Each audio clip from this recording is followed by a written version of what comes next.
Welcome into Wyatt Zang's college football show. We are live for episode number 61, and I have a ton to jump into. We got fall camp intel is back.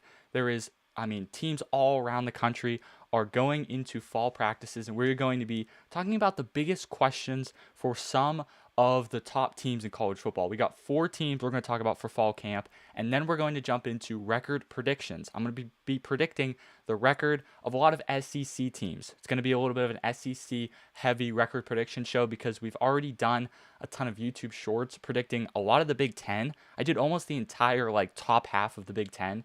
So we're going to be doing the SEC record predictions plus Miami and Notre Dame. So stay tuned for that. We're going to hit some mailbag questions. I had 3 mailbag submissions that are all going to be on tonight's show, plus addressing the Purdue AD comments that are kind of absurd. We're going to be jumping into that. And lastly, we're going to be talking about some SEC bias in the coaches poll potentially. I don't know. This is what I'm hearing. It's not me, but that's what I'm going to be hearing. We're going to react to all of that in the show. So we can go ahead and dive right into some fall camp intel. It's always a good time to be alive in college football during fall camp. Fall camp intel is here, and I'm going to be diving into all of the latest news on fall camp, starting with the Ohio State Buckeyes. You see it on the lower third graphic.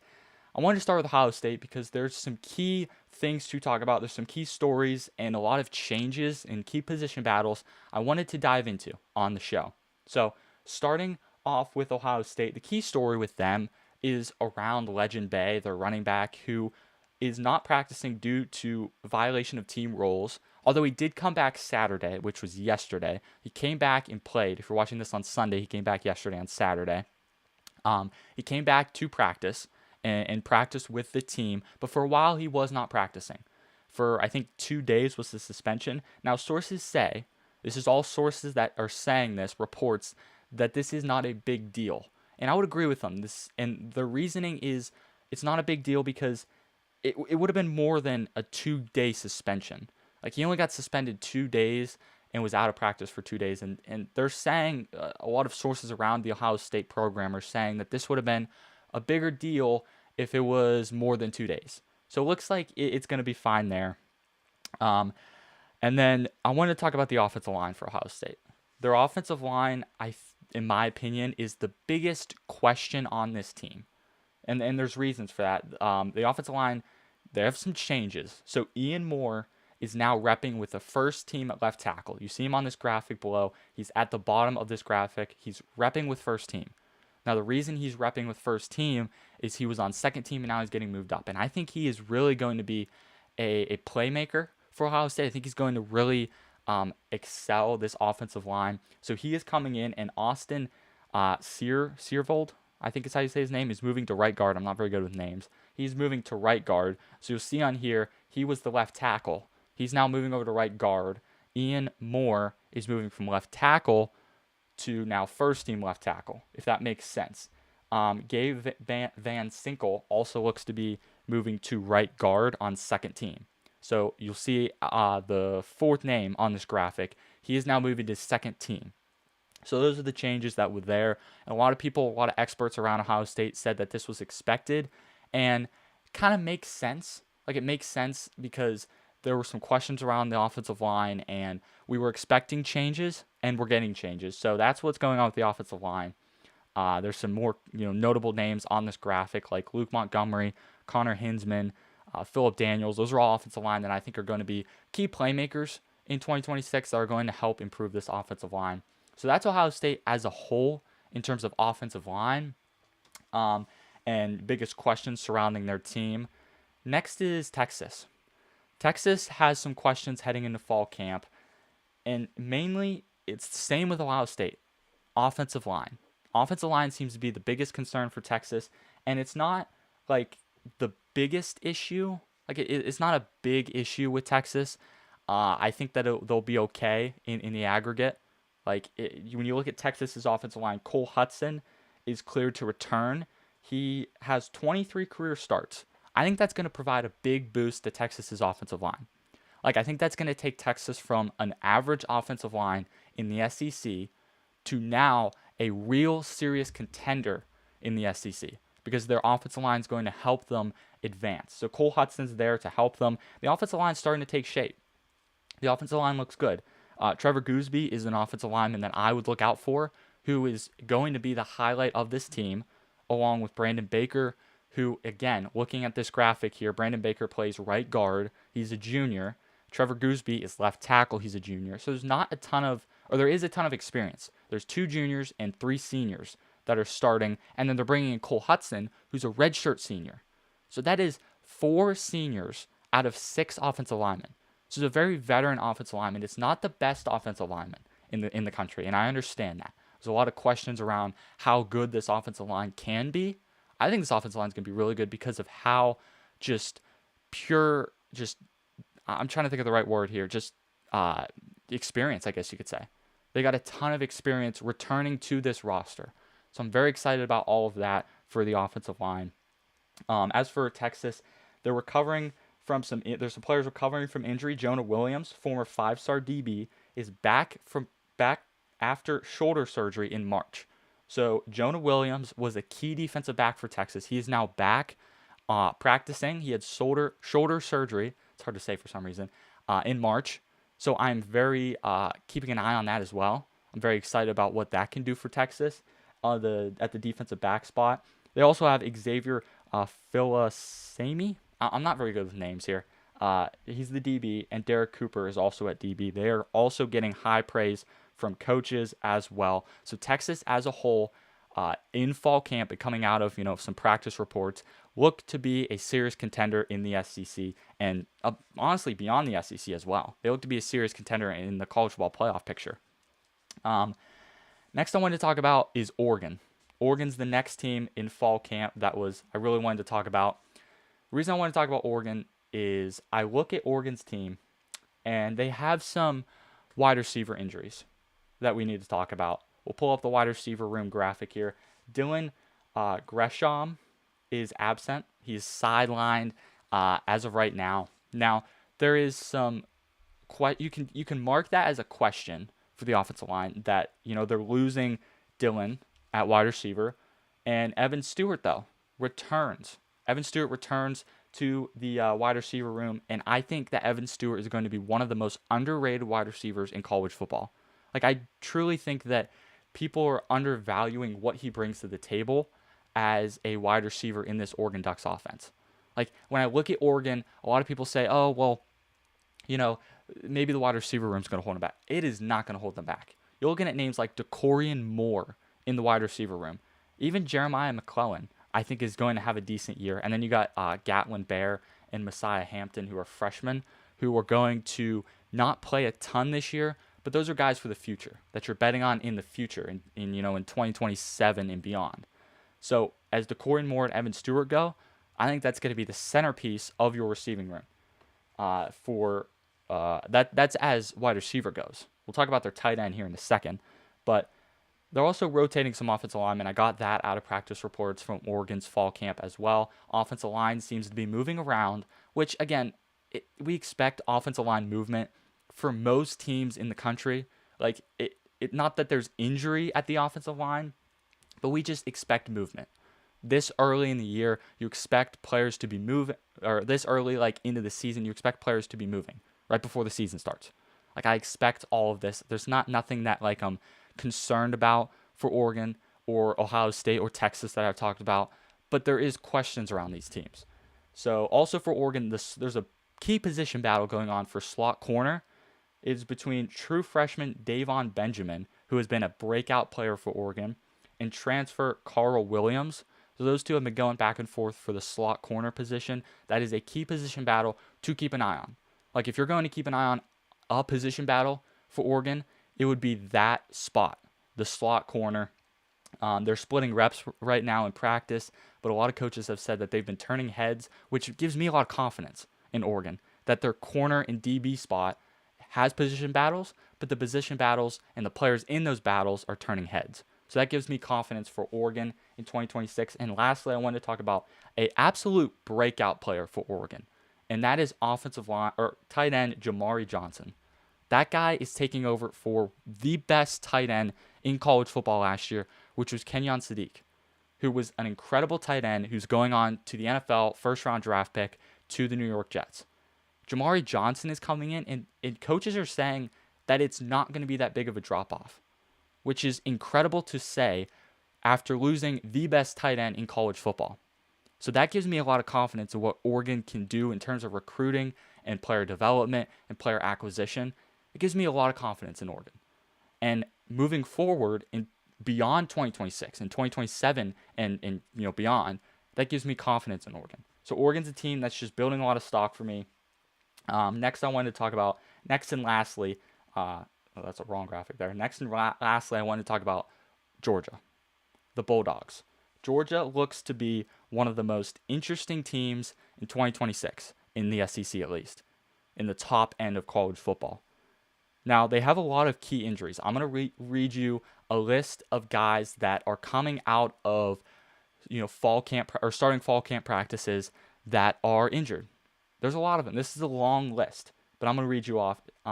Starting off with defensive lineman Emmaus Williams is out for the 2026 season with an ACL injury. This is the biggest loss for Georgia that they could have ever experienced as of right now. Emmaus Williams Morris Williams was a great defensive lineman, and they're losing him all of 2026 with an ACL injury. So that does not give me a ton of confidence there. Defensive back Kyron Drones is currently managing a foot injury. Now, they use the word managing. I think managing means, how I took this to be, is that he is injured, but he doesn't look to be out for the season. He's managing a foot injury, so I think he'll be back. Defensive end Gabe Harris is limited due to a toe injury. Another key word there, limited. So he could practice, but he's limited. So I think that will give me some confidence when I predict Georgia in 2026. I think that there's a lot of limited players and players that are unknowns with injuries, and there's some players that are straight out, but a lot of players that are limited. So that gives me a little bit of confidence in Georgia. Defensive back Justice Fitzpatrick is working through a knee injury. So again, keyword there, working through. He's not out for the season, but he's working through a knee injury. So four key injuries, but 3 of them are kind of working through, and we're still figuring out what the impact is going to be of the injury. So that's what Georgia's key injuries. Not what I wanted to hear with Georgia, but at the end of the day, I think we're going to be okay when it comes to the Bulldogs.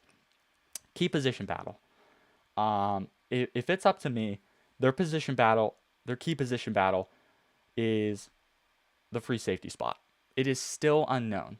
Like, there is no front runner for the free safety position on this team yet. There is a great strong safety in KJ Bolden. KJ Bolden's going to be the best strong safety, if not the best safety alone in college football for 2026. But the free safety spot right beside KJ Bolden, who he's going to be working with, is still very much unknown. So that doesn't give me a ton of confidence, but I think KJ Bolden's good enough to where he can kind of make up for the loss of not having a breakaway free safety. So that's just something to look at there. Offensive line, freshman Zyke Helton. This scares me. He is pushing for the right guard position. So Georgia, who is not known for starting freshmen because of how deep and how good they develop, they're potentially starting a right guard who's a freshman. Now, I'm not saying that that Zyke Helton is not worthy or good enough for this position, because if he wasn't good enough for this position, they would have never put him in that position to be a starter or have the potential to be a starter. So I think he's fine. Like, me personally, I think that I trust Kirby Smart enough for him to make these harsh decisions to put these guys in the certain spots, because I think they're going to be good enough. Because if they weren't going to be good enough, Kirby Smart wouldn't have put him there. So I'm fine with them starting a freshman right guard. Now, there is some concerns with it being a freshman, but I'm going to trust Kirby Smart on this one. Like, I'm going to trust him. As for the wide receiver room, the last thing I wanted to talk about, there is a bit of taking shape in the wide receiver room. I'm not saying that is fully developed and there's, a clear number one in this room. Like, there's a graphic up on the screen right now, but the wide receiver room is kind of taking shape. Like, Taylon Taylor is generating a lot of buzz. You see him on the graphic. He's the 4th guy down. He's a redshirt freshman. Like, this guy's really young and he's generating some buzz. So I'm excited about him. But up from him, Isaiah Canyon is a junior. I think he is going to be a key player in this offense. Landon Humphreys, the senior wide receiver, I know for a fact he's going to be in this position for the number one spot. He's going to be pushing for that number one spot is Landon Humphreys. But watch out for Taylon Taylor, as he is going to be pushing for a spot on the field, and I think he's going to get it. I think we're going to say a redshirt freshman is going to get to see the field this year at the University of Georgia. So that is my full fall camp intel and practice reports. If you guys enjoyed, let me know in the comments if you want to see. We're going to be doing that segment all year or all month until the season starts. College football is coming very soon. I appreciate you guys for tuning in to the live show or this individual video. Yeah, there's a lot of fall camp intel, that is for sure, to dive into. But hey, I love talking about fall camp. It's so good. Next, I wanted to talk about this Akron, this Akron situation. I have to talk about this. I just have to. So Akron has opened up a offensive coordinator offer to season ticket holders. I have to talk about this. I'm going to talk about this. So the offer to the Akron players was that a random season ticket. I'm reading this right now, and I'm figuring this out on the fly too. A random season ticket holder has the chance to work with head coach Joe Moorhead and help script the opening drive against Robert Morris. So Akron has opened up, and they said whoever buys season tickets gets thrown into this offer to where it's a lottery, and if you get picked, and you have to buy season tickets to be in this lottery, but if you get picked, you can then help script the opening drive against Robert Morris for Akron's opening home game. This is kind of crazy, to be honest with you. Like, the announced date for this is August 19th, so it is coming up approximately 10 days from now. I am very interested to see what happens. Very interested. Like, this is one of the most craziest things that I've ever seen in college football. I have never seen a fan be able to script an opening drive in a real Division I college football game. This is kind of crazy. Like, I love this. This stuff is incredible. Like, this is what I'm reading off this paper just is incredible. They sold out their football suites for the first time in program history. That is incredible. That's insane. For the first time in program history, the Akron Zips, and all due respect to the Akron Zips, they deserve every bit of the credit for this. They sold out their football suites for the first time in program history because they are opening up a offer to whoever buys season tickets can then script the opening drive for Robert Morris. That's incredible. Like, props to the to the Akron Zips for putting this together. The Akron AD or school president is just a pure genius for this. A pure genius. Because it's Robert Morris, and all due respect to Robert Morris, it sucks that this is put on them, but this is incredible. Like, this is literally incredible. I mean, why aren't more teams doing this? Like, can you imagine if Georgia, I know this is a long shot, can you imagine if Georgia opened a lottery for a season ticket holder to script the opening drive against, I don't know, Howard? Let's say they're, all due respect to Howard, but let's say they did that against Howard, their FCS cupcake game. That would be like a marketing genius, because you're going to sell tickets that way. Because who doesn't want to script a drive for the Georgia Bulldogs in a real game? So Akron, all the credit goes to you guys for putting that together. That is absolutely incredible. I love to see it. That is absolutely incredible. Quick note, someone in the live chat said Kirby Smart has a good, rich history of developing players at Georgia. It would be no surprise to me if have a good year this year. Completely agree. Kirby Smart at Georgia is one of the best coaches in college football. I think he's currently the best head coach in college football, but I got to admit, that is incredible. They also said, I don't know how I feel about that Akron deal. One hand, you actually have a good and smart and conservative football fan coaching the first drive, but it could also be the complete opposite. Here's the thing about the Akron drive. If there's a key point to know about the Akron thing. On this piece of paper, I wanted to read you that they said that they have a chance to work with. So they're not directly scripting the opening drive. They're just working with the head coach. So he'll give them an opportunity. So basically what they're saying is they will work with the head coach so they don't have final say in like so because if they pick like, oh, we're going to quarterback sneak the first 3 plays, like they're not going to do that obviously. They're going to suggest plays, be like, what do you think we should run first, pass first? Then they'll help put a play out. They're not giving it fully into the hands of the fan. It'll be like 50-50 kind of. But I think that'll be absolutely incredible. And I would hope that if you're a fan of Akron, that you would take it kind of serious. All right. Next is a mailbag question. I love mailbag questions. Go ahead and throw it up, though. Look at that. Johnny, at Johnny Retro number 1 is in the live chat right now.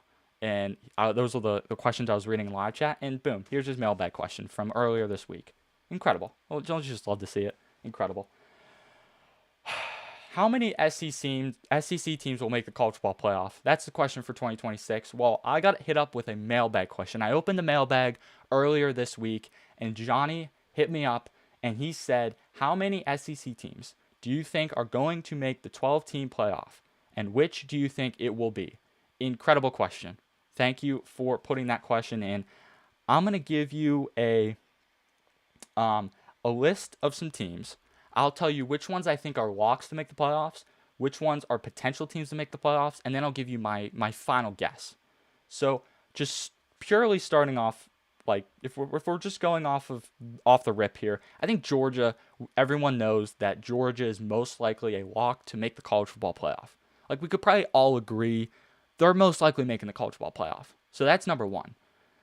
Number 2 is Texas. I think we would be quite shocked, more shocked this year than we were last year if Texas missed the playoff. So that's Georgia and Texas 1-2 to make the college football playoff. Number 3, got to put Oklahoma in there. I think Oklahoma is good enough where they're not quite a playoff lock. I want to put them in that category. I don't know if they, nationally could be in that category, but I'm going to go ahead and say that Oklahoma, Texas, and Georgia are 3 teams that are going to kind of be locks to make the college football playoff in 2026 out of the SEC. Now, I have 4 teams that are kind of 50-50. Ole Miss, Alabama, LSU, and Texas A&M. Those are 4 teams that I think could just as easily make the college football playoff, but are not quite locks, if you would use that terminology. So my guess for this, to answer this mailbag question, give me Georgia, give me Texas, give me Oklahoma as my locks. I'm going to play it safe here and say that 4 SEC teams make the college football playoff because I'm going to take one of those potential 50-50 teams and I'm going to throw them in the mix. So give me 4 teams to make the college football playoff out of the SEC in 2026. I'm not saying that it's specifically going to be Ole Miss, Alabama, LSU, or Texas A&M, but I would say those are the 50-50 teams. So I'm going to say that one of those, out of those 4 teams, at least one of those teams makes the college football playoff along with Georgia, Texas, and Oklahoma. So I'm going to give you my guess of 4 teams out of the SEC will make the college football playoff in 2026. I appreciate that question. That was an incredible question. I just love answering mailbag questions because it's questions that I specifically don't think of, but you guys think of. Like, because I would have never thought about doing that segment, but it was a fun segment. I love that. All right, next is another mailbag question. There was 3 mailbag questions in the show. I'm doing one of them, or 2 of them now, and we'll do the last one towards the end of the show. All right, another mailbag question here. I got hit up this week. I opened the mailbag, and one of the mailbag questions from Game Time Podcast hit me up, and he said, who are your top 3 teams that can make the 12-team playoff for the first time? Appreciate you for submitting this question. Go check out I know he has a podcast. Go check out his podcast as well. It's all college football, and it's great. I love it. Who are my top 3 first-time teams to make the college football playoff in 2026? I'm going to start it off by saying Number 3. So I'm going to go 3, 2, and then 1. So we're going to kind of tier this. Number 3 for me is Michigan.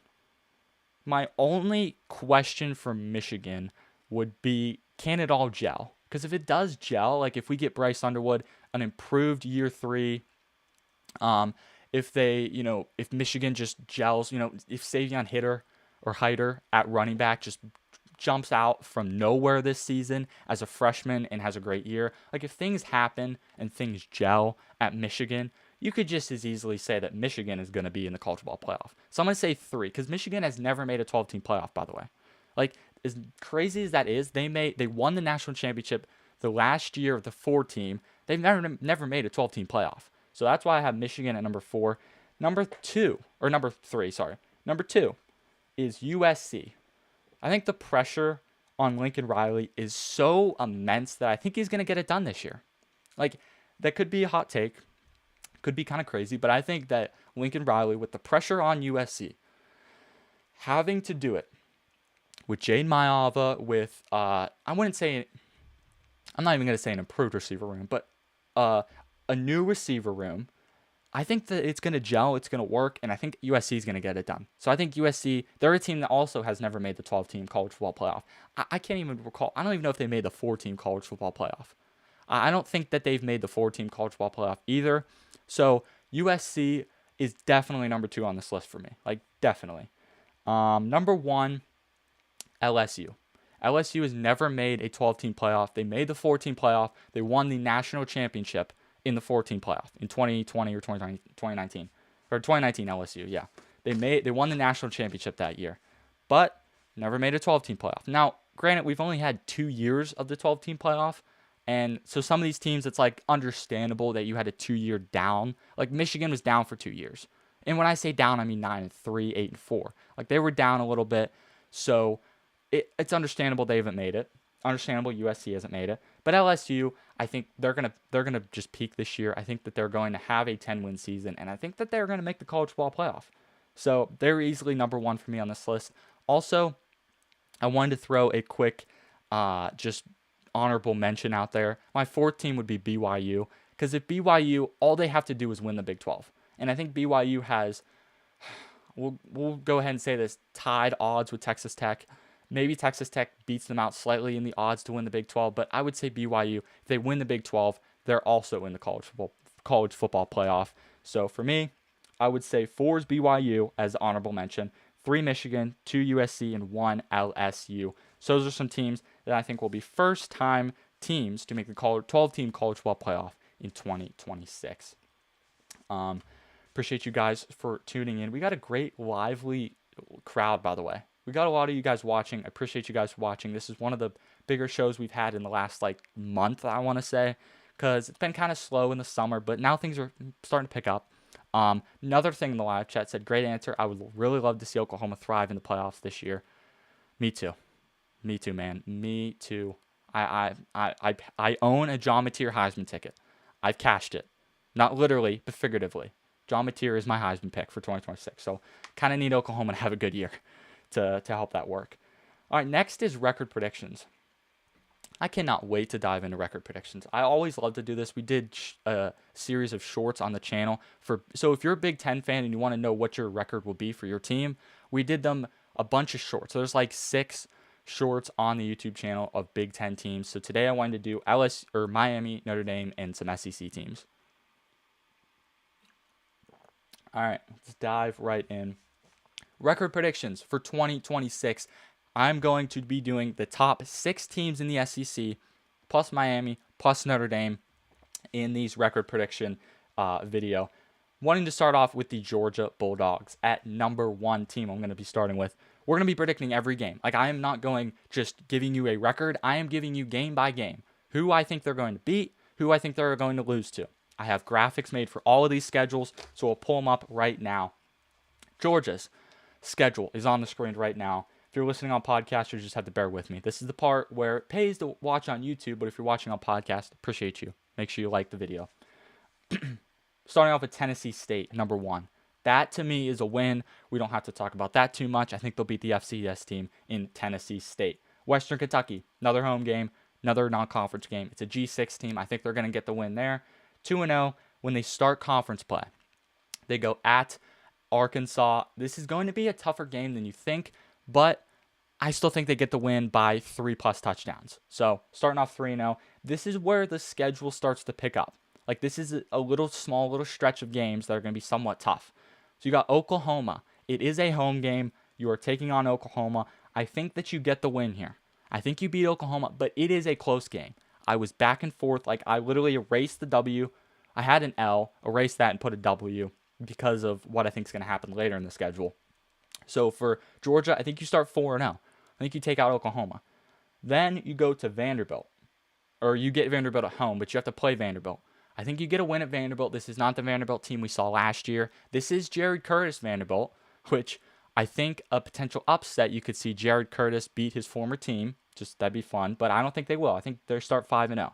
I think they're rolling Vanderbilt. Then they go at Alabama. This is the midpoint of the schedule. This is where things start to get a little scary. You're playing Alabama. Does Georgia have an Alabama problem? Well, I'm going to say they don't, because I'm going to say they get it done against Alabama. So I'm going to say you start 6-0. You got Auburn at home. I think you beat Auburn. It's a tough game. It's Alex Golish. It's Byron Brown. But I think you get the win at Auburn. Or I guess with Auburn at home. Then you got Florida. This game is in Atlanta. It is not in Jacksonville, but it is a neutral site game. I think you get the win there. I think you beat Florida at neutral site. Then you go at Ole Miss. This is where things get interesting for Georgia. This is where things might turn. But I'm going to say that they beat Ole Miss. Or that they lose to Ole Miss. Sorry, I totally missaid that. They lose to Ole Miss on the road. I think Trinidad Chambliss is going to have another explosive year mixed with Kawan Lacey, Pete Golding as head coach, and I think that they're going to drop that game to Ole Miss. But then they come back home. They got Missouri. They get a win there. They beat South Carolina on the road and finish the year beating Georgia Tech at home, finishing with an 11-1 record, 8-1 in SEC play, and Georgia books themselves an opportunity in the SEC championship game and most likely the college football playoff. All right, that was Georgia. Now we got Texas. This is where things are going to get interesting. What will Texas's record be? This is big. This is big. Texas. You start with Texas State at home. I think you beat them. I think you get a win. Starting 1-0. Then you got the biggest game of the season with Ohio State coming to Austin. I think you get the win there. I think you get the biggest win of probably Steve Sarkisian's career. You beat Ohio State at home. You got UTSA at home.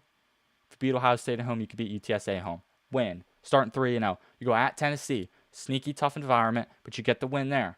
Starting 4-0. Oklahoma, you go neutral site game against Oklahoma. This is your first game where I think you lose. I think this is where Oklahoma gets the better of you in the real Red River shootout. I think Oklahoma beats you. I don't think it is a blowout. I think it is a very close win by Oklahoma. But they beat you. So Oklahoma gets the win. Versus I'm skipping way ahead. Versus Florida, win. Versus Ole Miss, tough game. But you get the win. You play Mississippi State at home, win. You go at Missouri. This is where things could get sneaky. Road game after a bunch of home games. You get the win at Missouri. You get the win at LSU. You beat Arkansas on the road, and you finish the year with a win at Texas A&M, ending 2026 11-1, 8-1 in the SEC, booking yourself a potential spot, depending on the tiebreaker, to the SEC championship. All right, next is Miami, the Hurricanes. What will Miami's record be in 2026? Let's talk about it right now. All right, Stanford at home is your first game. I think you beat Stanford on the road. Sorry, not at home. You got Florida A&M at home. You get the win there. You beat Wake Forest on the road. Not the easiest of games because it's a road game, but you beat them. Central Michigan, win. At Clemson, by the way, win. That's the toughest game that they'll play so far. I think they get the win now. FSU, win. Pitt, win. At UNC, win. And then you go at Notre Dame. This is the key point for Miami, for Notre Dame, for both of them on their schedule. I think Miami gets it done. I think Miami beats Notre Dame in a hard-fought game. So give me Miami to win that game. They are currently rolling. They beat Duke, beat Virginia Tech, and beat Boston College ending with a 12-0 record in 2026 and a 9-0 record in the ACC in 2026, or I guess, 9-0 in the ACC in 2026. Let me know in the comments if you disagreed with any of this so far. We move on, though. Notre Dame is next. Notre Dame's schedule, they start off with Wisconsin at home, win. Actually, I think that might be in Green Bay. They play Rice, get a win. Michigan State, sneaky. Pat Fitzgerald, think you win that, though. You go at Purdue, win. We're going to talk about what the Purdue AD said later in the show, but that's a win. At UNC, win. Stanford, win. At BYU, does it happen? No, they get a win. At Navy, I love our military, but that's a win for Notre Dame. Then they play Miami at home. We just talked about Miami's record, and we have Miami winning this game. I have Notre Dame losing. It's going to be a tough game. I think it's like I think it's going to be like a 31-24, 31-23 type game. It's going to be one possession. It's going to be one score. But I think Notre Dame loses that game. Then they got Boston College win, SMU sneaky, but win, and then they finish on the road at Syracuse with a win, ending with an 11-1 record, and obviously they don't have a conference, so they're not having a conference record. So that is my record prediction for those 4 teams. All right, we got 5 more. We are rolling right now. Next is the Alabama Crimson Tide. Their schedule is up on the screen. East Carolina, that is a win for Alabama. It's a home game. At Kentucky, Will Stein, what happens? Kenny Minchie, they get the win though. Just saying. I think they start 2-0. Florida State, we all remember what happened last year. I think they rectify that and they get the win. South Carolina, I think that's also a win. At Mississippi State, this is a win. We're starting 5-0. Start 5-0 is Alabama. Then you have Georgia. Georgia is coming to your town, to your stadium, to Tuscaloosa. You lose that game, unfortunately. Then you have a chance to right the ship and go to Tennessee and grab a win. Boom, win. You get the win at Tennessee. And look, you have one loss, but you're saying, hey, there's a chance this season. There's a chance we make the playoff. Well, you're going to play Texas A&M at home, and I think Texas A&M gets a key victory over the Crimson Tide. I know it's controversial, but but Texas A&M wins. Then they play at LSU. I think LSU wins. I think LSU figures it out by now, and with the loss to Texas coming, I think they figured out. I think LSU beats Alabama, but Alabama finishes the year with a win at Vanderbilt, win at Chattanooga, and a win against Auburn, ending with a 9-3 record overall and a 6-3 record in the SEC, not going to the SEC championship, and most likely being just on the outside of the college football playoff in 2026. LSU is up next. This was going to be a fun one here. What is the record of the LSU Tigers for 2026? Starting with Clemson at home. I think you get a win. I think they beat Clemson at home. It's going to be a tough game. Death Valley. They're going to get a win. LA Tech. Los Angeles Tech. Not Los Angeles. Wow, I'm so bad. Louisiana Tech. Wow, that was a fumble there. Louisiana Tech is a win. Then you go at Ole Miss. This is where things get interesting. This is going to be the most interesting game of the year. I get chills just talking about it. I think they get a win, or I think they get a loss at Ole Miss. I think Ole Miss takes care of business and hands them an L. Then they have Texas A&M. I think they beat Texas A&M. I think they figured it out and beat Texas A&M. They beat McNeese. They go on the road to Kentucky, get a win. Mississippi State comes to town. You get a win. They go at Auburn, get a win. They play Alabama at home. We just talked about Alabama. They get the win there with Alabama coming to Death Valley. Then they have Texas coming into town. Do they get 2 back-to-back huge wins in a row? I don't think so. I think this is your second loss. But you finish with a win at Tennessee and a win at Arkansas, leaving you with a 10-2 record in 2026, 7-2 in SEC conference play, making the LSU Tigers a college football playoff team in 2026, but not in the SEC championship. Not quite going to make it. All right, got 3 more teams to do here. Oklahoma. What are we thinking Oklahoma is going to be in 2026? Well, looking at Oklahoma, starting off with their schedule, week 1, UTEP at home, win. Then they go at Michigan. This is one of the biggest games on their schedule because it's early. You don't want to start the year with a loss. Like, you just don't want it to happen. So I think they get a win at Michigan. I think Michigan's not quite the caliber team that Oklahoma is. They get the win. Starting 2-0. Got New Mexico State coming into town. They get a win. They go at Georgia. They go at Georgia and Texas at home. Back to back. I think they lose the Georgia game, but you grab a huge win against Texas in the Red River Shootout. So you were looking at a record of 4-1, and you played 3 top 15 opponents. So you're looking like you're going to be a good team. Play Kentucky, win. At Mississippi State, win. South Carolina, win. At Florida, win. Ole Miss at home. This is going to be one of the key games in the end of the year because the winner of this could be sent to the SEC championship game. I'm just going to take Oklahoma to win that game. Then they beat Texas A&M, and then they finish with a win at Missouri, ending with an 11-1 record overall and an 8-1 SEC record, sending the Oklahoma Sooners to the college football playoff and potentially the SEC championship. All right, 2 more here. 2 more record predictions. Ole Miss. What will Ole Miss's record be in 2026? Let's talk about it. Versus Louisiana, win. Versus Charlotte, win. They got LSU coming into town. Biggest game of the year for LSU. They get the win.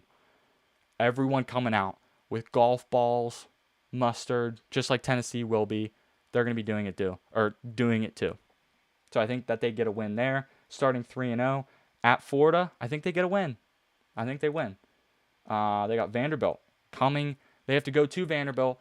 I think they beat Vanderbilt. Vanderbilt's not the best team in the country, at least anymore. They were last year. They were a top 15 team, not this year. So they beat Vanderbilt. And then they have Missouri coming into town. They get a win there. They go at Texas. Can they get the win at Texas? This is probably a very big pressure point for both teams, but I think they lose that game against Texas. They got Auburn coming into town. I think that they win that game. Then they win against Georgia coming into town. That's going to be one of my boldest picks, probably, is them beating Georgia. It's a home game for them, so I think that helps. But I think Trinidad Chandler just outweighs Georgia by a little bit. Then they lose to Oklahoma. It's tough to beat 2 good teams back-to-back, so they lose at Oklahoma. They beat Wofford, and they finish the year with a win at Mississippi State, ending with a 10-2 record overall and a 7-2 record in the SEC. Last team here. This is Texas A&M. What will Texas A&M's record be in 2026? Looking at their first game against Missouri State, that's a win. Arizona State, that's also a win. Could be a couple tough games, but I think they get a win at Arizona State. They beat Kentucky. Arizona State and Kentucky are 2 sneaky games that if they aren't playing well, they're not going to win. So let's just say Texas A&M plays well and they start 3-0. Then they go at LSU. This is going to be a tough game. It's going to be Death Valley at its peak, but I think the win goes to LSU, so they lose that game. Then they play Arkansas. They get a win there. They play at Missouri. That's a win. The Citadel, win. I mean, what is a Citadel, by the way? Like, why are we playing Citadel? This needs to be fixed. Like, could you not have played Nevada? Like, at least in Division I? That's a segment for another show, by the way. At Alabama, that's a big win for them, by the way. We talked about that earlier. That's a big win. Then they have at South Carolina, win. They play at Tennessee, at Oklahoma. This is where things get bad. I think they lose at Oklahoma and they lose at Texas to end the year, giving them a final record of 9-3 overall, 6-3 in the SEC, not sending them to the college football playoff or the SEC championship game. So those are my record predictions for the top teams in the SEC, plus Miami and Notre Dame. Let me know in the comments if you agreed with that or disagreed with any of that below. But yeah, that is my full record predictions. Let me know in the comments your record predictions for those 7 or 8 teams that I did. And I want to know. I'd be curious to see if they're any different. I really would be curious to see. Someone in the live chat said Ole Miss is going 8-4 in 2026. There is a world with teams like Ole Miss, LSU, Alabama, Texas A&M. Those are my 4 bubble teams that they could go 10-2. But they could also go 8-4. So that's not that bold. Like I could see that, especially after Trinidad Chambliss going into his sophomore year as a starter. He's going in like his 6th year, but this is his 2nd year as a starter. It could be tough. It could be tough.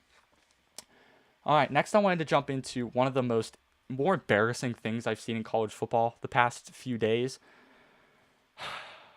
Purdue, the athletic director for Purdue, Tommy McClelland, just did a big no-no. Let's go ahead and say that. We'll throw the graphic up on the screen here. It was a big no-no. Like, the comments that he made against Indiana, I know this is kind of old news at this point, but I had to give my thoughts on this. So, if you haven't heard, the Purdue athletic director, Tommy McClelland, put out a quote, or he said a quote in his press conference. Like you can see on the screen here, this is him at a press conference. He had this to say. Let's go ahead and read it. "We're here to win championships." No disagreement with what he said there. Then he goes on to say, "If you're not here to win championships, go to Indiana." That is so absurd. Like, that is so absurd. Indiana just went 16-0 and won the national championship. And you're going to sit here and say, if you don't want to win a national championship, go to Indiana? I think if I was to win a national championship in 2026, and I put together a list of top 5 teams, we'll say, to go to, I think Indiana would be on that list. Don't you think? And if I was to put together a list of the top, let's say 70 teams to go to win a national championship, Purdue's not even in there. Like, all due respect to Purdue, and I love what they're doing, and I hope that they have success and make a bowl game in 2026. But if I was to win a national championship, Purdue is probably not in my top 85 to 90. If I was to, well, we'll go with G6. So they wouldn't be in my top 75 if I was to win a national championship at a school. All due respect to the Purdue athletic director, Tommy McClelland, but that's just a bad take. Like, that's just, I know that he said that it was, he regrets saying it, and I know he said that after, but the fact that he even thought to say that in the moment, it was kind of like, I was questioning that. I was like, really? Like we're gonna go there, huh? Like, I understand that they're your rival, and you play them every year at the end of the year, and it's Indiana, and you're supposed to hate them, especially when you're the athletic director. You should not be showing any favoritism to Indiana. And I get what he's trying to do. Like, he's trying to sell that he believes more in Purdue, but he just said it the wrong way. You could have said, if you want to win a national championship, come to Purdue. End of quote. Like, end of quote. That could have been it. But he had to go on and say, go to Indiana if you don't want to win a national championship. That's just a bad take. But let me know in the comments your thoughts on that take. I put a community poll out earlier, like a post on my YouTube channel, and I asked for people's thoughts on this particular matter. I think I put that out yesterday, and people's thoughts were, what are you doing, man? What are you doing? Somebody even commented that said that Purdue hasn't been good since Drew Brees, and it's like, yeah, that's true. I don't know why we're saying these comments, but hey, he said it. I didn't say it. All right, next is a mailbag question. This is our 3rd and final mailbag question of the show. We had 2 mailbag questions we did at the front end of the show. Wanted to put this one at the back. Not that there's any really particular order, but I like this one. I really like this one. It's more of an interesting question than people think. Like, this has an obvious answer, but then you look into it and you're like, wait, that's not as obvious of an answer as I thought. Let's dive right into it. Trent hit me up. He has his own college football show, by the way. Make sure you watch the Hot Seat, a college football podcast. That is on YouTube, and they're doing great. Like, he does a great job over there. I love watching it. I do some videos with him every once in a while. We're going to be collabing on another video here eventually, very soon. All right, his question was, is the ACC or SEC closer to a national title? This is a great question. You might look at this and say, oh, the SEC. Like, there's no question. Come on. Georgia, Texas, Alabama, A&M, Ole Miss, Oklahoma. Yes, I grant you that. There's a ton of names in the SEC, but look on the ACC side of things. Like, there's an obvious answer, but then there's like, okay, this makes you question your answer for a second. The ACC has Miami, SMU, Louisville, Clemson, and NC State. Those are my top teams, I think, in the ACC, roughly. Take the top team take Miami. Who has better odds to win the national championship? Miami or Texas, and because Texas and Georgia and Miami are all top 5 in odds, or top 6 at least, to win the national championship. I believe that's what it is. So if you take those 2 or 3 teams, yes, it's 2 against 1. Like, yes, it's Texas, Georgia versus Miami, so it's 2-on-1. But all this takes to happen is for Texas and Georgia to play each other in the playoff. Because if the SEC gets, let's say, 3 or 4 teams in the playoff, but let's say, maybe Oklahoma loses in the second round, maybe LSU makes it but loses in the first round. But what if Texas and Georgia play each other in the semifinal, and Miami is at the other side of the bracket? Let's say they play Oregon. Let's say Miami beats Oregon, goes to the national championship, and then Texas or Georgia play each other. If Texas goes to the national championship, or Georgia, I don't really care which one, that's a 50-50 shot. So when it comes to this question, to look at it at 1,000 foot, you would say the SEC. Because, yes, the SEC has more teams than the ACC would, but this is a lot closer than you would think. This is a lot closer because all it takes is for Miami, in my estimation, is going to go 12-0 and be one of the few 12-0 teams. I have them in Oregon going 12-0, but I don't even know if Oregon's going to go 12-0. So let's say my only undefeated team. They get the number 1 seed bye week and they somehow make it to the national championship, they have a team across from them. What if it's a Big Ten team? Then boom, the ACC was obviously closer. But I'm going to go with the SEC because of depth of conference. But Miami this is not a long shot of happening.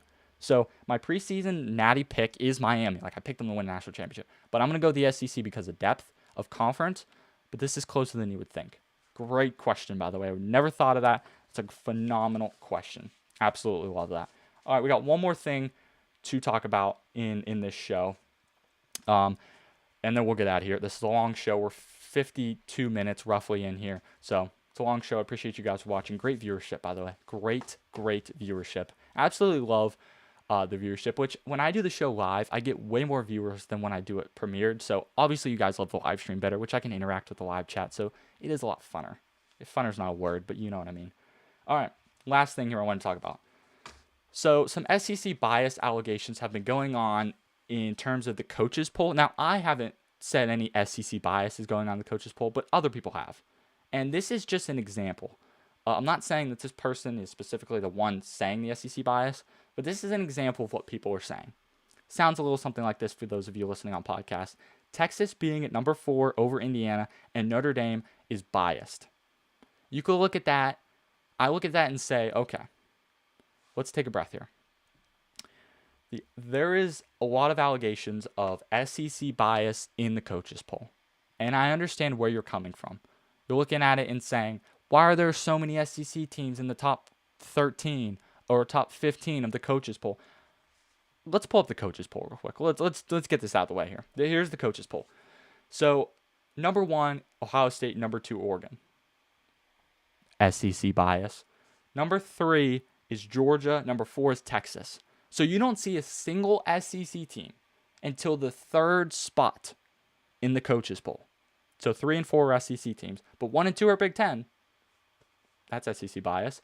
Notre Dame is at 5, Indiana 6, Miami 7. You don't see another ACC. You see the last SEC team is 4, and then you don't see another one until 8. And then you have a clump of them. You have, Texas A&M, Oklahoma, Ole Miss, Alabama. Okay, that's 4. So that's 6 in the top 13, 6 in the top 12. So that's half the top 12 is SEC. But let me throw you another one here. 4 of them are Big Ten. 1 is Notre Dame, and the other is Texas Tech.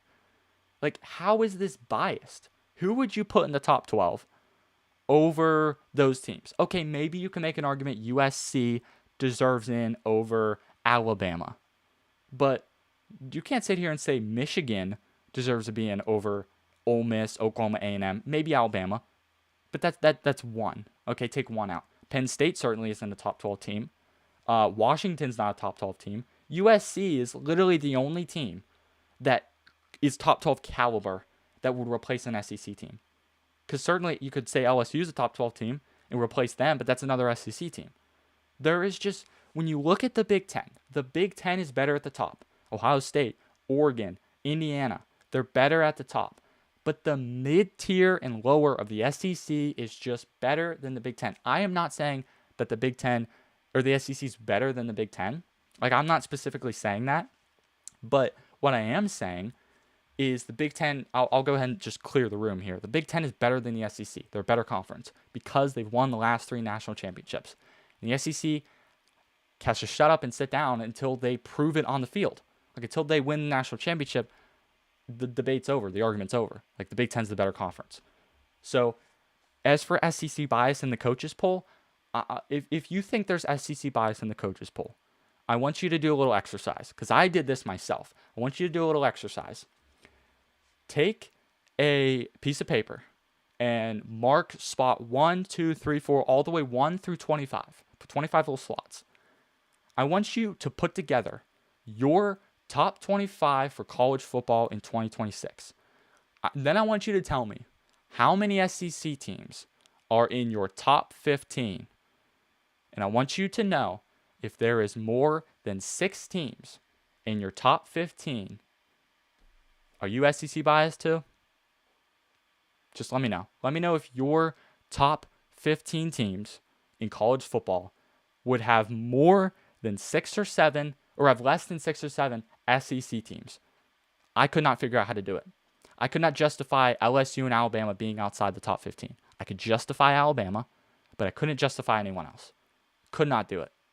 So as for SEC bias allegations in the coaches poll, no. I think there is 0 SEC bias in the coaches poll. I think it's a fair poll. I think it's put together very well by the coaches. I think there's a few changes that need made. I don't disagree with that. But as the whole entire poll goes, I don't have a single problem with the coaches poll. I don't see bias, or a ton of it at least.